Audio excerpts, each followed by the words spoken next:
Budget पर चर्चा। आशीष बुटेल ने कर्ज को लेकर साधा जयराम सरकार पर निशाना। हिमाचलियों को कर्ज में डुबोने के लगाए आरोप। जयराम सरकार पर आरोपों की वर्षा करते कांग्रेस के तेज तर्रार युवा विधायक ने सरकार की पोल खोल कर रख दी है। हिमाचल विधानसभा में बजट पर चर्चा के दौरान पालमपुर से कांग्रेस के विधायक आशीष बुटेल ने सरकार पर कर्ज को लेकर जमकर निशाना साधा है। आशीष बुटेल ने कहा कि 4 वर्षों में 31 मार्च 2022 तक 23,000 करोड़ का कर्ज हिमाचल सरकार ले लेगी। इसके बाद 1 अप्रैल से 12,000 करोड़ का कर्ज लेना चाहती है, जिससे ये सरकार सबसे ज्यादा कर्ज लेने वाली सरकार बन जाएगी। अगली सरकार के लिए 35,000 करोड़ का कर्ज ले लेगी। उन्होंने कहा कि हर बार कांग्रेस के 5 साल का राजकाज गिनाया जाता है, लेकिन ये भी सच है कि इसमें से 20 साल भाजपा सत्ता में रही है। उसने क्या किया? आशीष बुटेल ने कहा कि कर्ज को लेकर सीएम गलत जानकारी दे रहे हैं। कांग्रेस ने 28,000 करोड़ का कर्ज लिया, जबकि पूर्व में बजट बुक में ही बताया गया कि कांग्रेस ने 18,800 करोड़ का लोन लिया था। वो लोन कैपिटल ग्रोथ के लिए लिया गया था, लेकिन वर्तमान में सरकार अपने खर्च पूरे कर रही है, जबकि कैपिटल ग्रोथ के लिए कुछ नहीं किया जा रहा। उन्होंने बजट को पूरी तरह से आंकड़ों का हेरफेर बताया और कहा कि इसमें संसाधन जुटाने का कोई जिक्र नहीं है। प्रति व्यक्ति आय को दिखाने के लिए सरकार ने अपनी जनसंख्या को ही कम दिखा दिया है। कृषि स्वास्थ्य के क्षेत्र में भी बजट की कटौती की गई। विधायक आशीष बुटेल ने कहा कि इस बजट में लोगों को शेरो शायरी के मनोरंजन के अलावा कुछ नहीं मिला। प्रदेश की आर्थिक हालत बहुत खराब हो चुकी है। जनता का पेट शेरो शायरी से नहीं भरने वाला। बुटेल ने कहा कि इसमें इंफ्रास्ट्रक्चर डेवलपमेंट, बेरोजगारी, कर्मचारियों के लिए कुछ नहीं कहा गया है।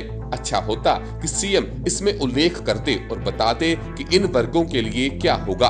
कई ऐसी योजनाएं हैं जिनकी घोषणाएं की गई, लेकिन धरातल पर वो कहीं नहीं नजर आई। 4 साल में क्रिमिनल वेस्टेज ऑफ टाइम हुआ। सत्ता में आने से पहले 69 NH की घोषणा की गई थी, जो कहीं नजर नहीं आए। आशीष बुटेल ने कहा कि हिमाचल की राजनीति में शायद पहली फ्लॉप सरकार होगी।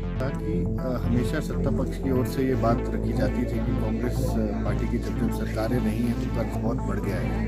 तो मैंने इस बार पिछला सारा लेखा जोखा निकालते हुए सरकार को ये बताया है कि अभी तक के 4 वर्षों में सरकार तकरीबन 31 मार्च 2022 तक तकरीबन 23,000 करोड़ का कर्ज हिमाचल प्रदेश के वासियों के सिर के ऊपर छोड़ कर जाएगी। और यही नहीं, इसके बाद 1 अप्रैल 2022 से इन्होंने अनुमान लगाया है कि 12,000 करोड़ का कर्ज और लेना चाहती है सरकार। लेकिन जिस तरह से ट्रेंड चल रहा है, ऐसा लगता है ये 12,000 से बढ़कर 20,000 करोड़ को जाएगा। और जब ये सरकार यहाँ सत्ता छोड़ेगी और अगली सरकार के लिए जब यहाँ पर छोड़ के जाएगी, तो तकरीबन 30 से 35,000 करोड़ का कर्जा इन लोगों ने ले लिया होगा 5 साल के टेन्योर के अंदर। हमेशा ये बात रहती थी कि जी 50 साल के कार्यकाल में कुछ नहीं हुआ। उनमें ये भी मैंने उनसे कहा कि पिछली, चाहे शांता कुमार जी के 2 टर्म्स जो कि 2.5 साल के रहे, धूमल साहब के 2 टर्म्स जो कि 5-5 साल के रहे, और 5 साल ये, तो इसका मतलब ये हुआ कि तकरीबन 20 साल 50 साल में से इसी सरकार ने, भाजपा की सरकार ने राज किया है।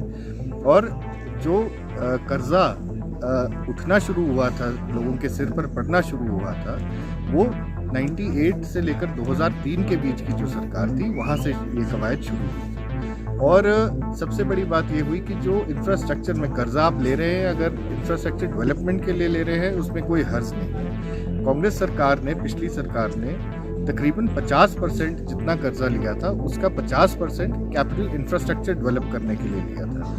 और इस सरकार ने सिर्फ वहीं पर, वो सिर्फ 30% के करीब रह गया है। 29% to be precise capital outlay का जो बजट इन्होंने रखा है, वो सिर्फ 29% का इस पूरे बजट में रखा है। इससे ये साफ जाहिर होता है कि सरकार मौज मस्ती के लिए, सरकार अपने ऐशो आराम के लिए, अपनी पब्लिसिटी के लिए ये पैसा हमारे सिर पर जो बोझ है ऋण का, वो बढ़ाकर अपनी ऐश मस्ती करना चाहती है। ये बिल्कुल क्लियर हो गया है। साथ ही मैंने 2-3 मुद्दे और थे, जिस तरह से एग्रीकल्चर का ये हमारा जो बजट कट हुआ है, वो 6% का बजट कट एग्रीकल्चर में हुआ है, 5% का हेल्थ में हुआ है, तकरीबन 14% का अर्बन डेवलपमेंट में हुआ है। इसके अलावा इंडस्ट्रियलाइजेशन हमारी 14% के डिक्लाइन पे रही है और भी बाकी ऐसे सेक्टर्स हैं जहाँ पर मुझे लगता है कि काफ़ी कुछ सरकार की ये बहुत विफलता है, बहुत नाकामी है, जिसकी वजह से हिमाचल प्रदेश का वासी, हर एक वासी सफ़र करेगा। और साथ ही मैंने ये भी बताया कि पालमपुर जो मेरा विधानसभा क्षेत्र है उसके अंदर जो कार्य होने थे, जिस तरह से आर्म्ड पुलिस का हेडक्वार्टर आना था, वो इस बजट में कहीं पर नहीं दिखाई देता है। रोपवे की इन्होंने बात की है, इनके भाजपा के जो नेता हैं बाहर पालमपुर में, उन्होंने तो ये इस बजट में नहीं किया गया है।